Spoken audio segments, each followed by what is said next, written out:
ব্রেকআপের পর আপনার কি কি পদক্ষেপ নেওয়া উচিত? নাম্বার 1, তখন আমরা নিজেকে খুবই ছোট মনে করতে শুরু করি।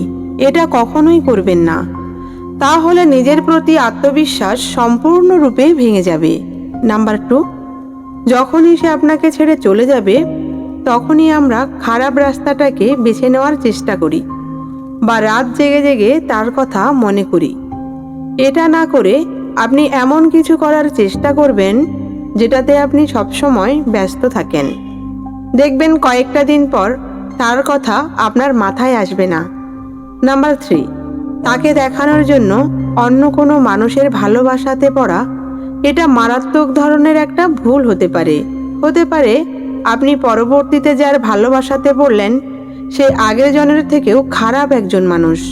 তখন আপনি ভেতর থেকে ভেঙে পড়বেন। ধন্যবাদ।